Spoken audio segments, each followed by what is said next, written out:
Hi guys! Welcome back sa panibagong video. Kung bago ka rito, ako po si Rich and welcome to my channel. For today's video, samahan niyo po ako as I share my new Christmas cactus. Yes, meron po ang Christmas cactus. And the bashers will be like, Rich, Christmas cactus for Christmas? Groundbreaking. Anyway, ano pang iniintay nyo? Let's go! Just see those sleigh bells jingling, ring, ting-a-ting-a-ting. I'm on the lovely weather for a sleigh ride together. Merry Christmas! Happy Hanukkah! Maligayang Pasko! I hope you're all doing well with your families. And sana po hindi po natin makalimutan na ang true essence of Christmas is the birth of Christ. And without being religious, sana araw-araw ay gawin nating Pasko in the sense na we spread love and joy to everyone and to the people that matters most in our lives. But today, allow me to share my new Christmas cactus. Actually, I got it last week and it came from Benguet. So, ang layo pa ng binyahe niya. So, let's do a rollback and let me show you the unboxing and the repotting.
Rocking around Christmas tree at the Christmas party hop.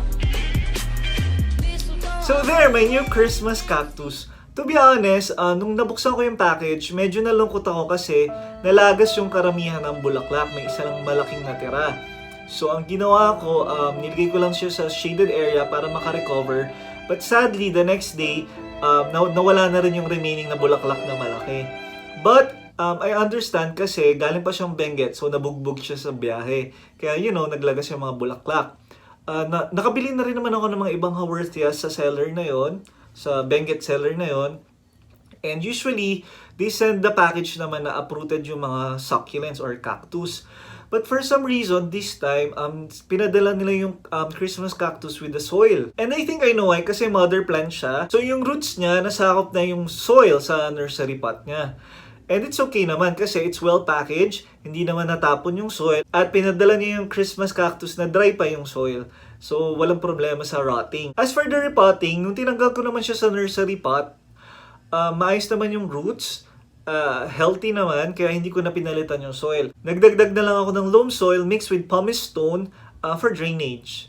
So that was a week ago and obviously naka-recover naman na siya at hindi na siya mukhang malungkot. By the way guys, whenever you're getting a new plant, please do your research kasi ang iba-ibang mga halaman, whether it be cactus or succulent or ibang mga klase ng halaman, may kanya-kanyang requirement yan para mag-thrive sila or mabuhay. And of course, it's a living thing, so we have to give importance sa buhay nila as a plant. I mean, who knows, baka sa next life mo, halaman ka, di ba? And also, hindi porkit walang bulaklak ang isang halaman ay pangit na siya. Please remember that all plants are beautiful regardless kung wala siyang bulaklak or meron. Or all living things are beautiful for that matter, just like you and me. Regardless kung early bloomer or late bloomer, even though yung iba mukhang maagang nabubulok. Huh?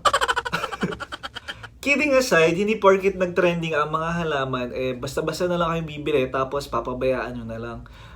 Please do your research and take good care of them properly. So ano ba ang Christmas cactus? Well, its scientific name is Schlumbergera and it's native to southeastern Brazil. Hindi naman po ako expert sa mga Christmas cactus, but based on my research, yung iba sinasabi na cactus siya. That's why it's also called zygocactus. And yung iba naman sinasabi na succulent siya kasi wala siyang areoles kung saan doon tumutubo yung spines. But it actually reminds me of dragon fruit, yung Hylocereus undatus, which is a tropical cactus.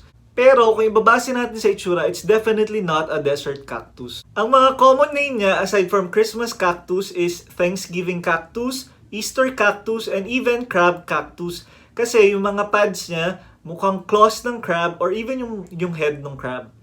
So bakit siya tinatawag na holiday cactus like Easter, Thanksgiving, and Christmas cactus? Kasi nagbo-bloom siya around those time. And sa Brazil, kung saan siya galing, it blooms around May. That's why it's called Flor de Mayo or Mayflower. As for the soil, you can use your cactus soil mix. And for watering naman, unlike sa mga typical na cactus, it cannot stand long period of drought. So you have to water it at least every after 2 to 3 weeks. Underwatering it will cause it to be brittle. Kasi as you can see, medyo payat siya. Yung stem niya, may mga parang leaf-like na pads. Ayan. And then, yung mga joints nun ay maliliit lang or mapapayat, kaya madaling mapuputol if ever na underwatered siya. You can propagate it by cuttings, but I'll just do a separate video for that kasi gusto ko muna siya maging stable at mag-bloom. You can also grow it by seeds kasi nagbubulaklak din siya and marami rin siyang kulay ng bulaklak. May white, pink, yellow, orange, red, and even purple. Speaking of flowers, ano bang sikreto para magbulaklak siya?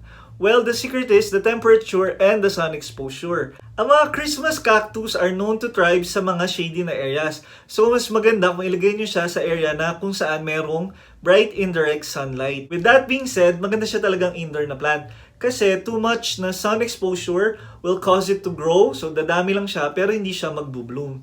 And kung gusto niyo siya talagang mag-bloom all throughout the year, put it in a high humidity na environment with moderate na temperature. So what I do is, I spray the stem or the pads with water sa morning and even late afternoon. And also, ini-sprayan ko rin yung topsoil to keep it moist. By the way, a little reminder, and this goes for any cactus and succulents, mas maganda na underwatered siya kesa sa overwatered. Kasi ang underwatered, mas madali siyang i-recover. Unlike sa overwatering, that will cause the roots to rot, thus causing the cactus or succulent to die. Anyway, upon doing that spraying of water technique, I've been seeing signs na medyo meron na siyang buds forming. Let me show you. Ayan o. So yung mga buds, nagfo-form siya sa tip ng stem or ng pad. Actually, marami-rami na silang nagfo-form. So, it's showing positive signs na magkakabulaklak na siya. So, I guess it's an affirmation na if you take good care of a plant, it will bloom. Just like any relationship, diba, na kapag inalagaan mo, it will bloom into a beautiful relationship. Pero, if you take it for granted, then it will not work out. Parang tayo hindi nag-work out. Huh? Anyway, I hope you enjoyed this video. Please don't forget to like, subscribe, and hit the notification bell so you'll be updated on my future videos. Thank you guys for watching. Once again, it's your boy Rich, and I'll see you on the next video.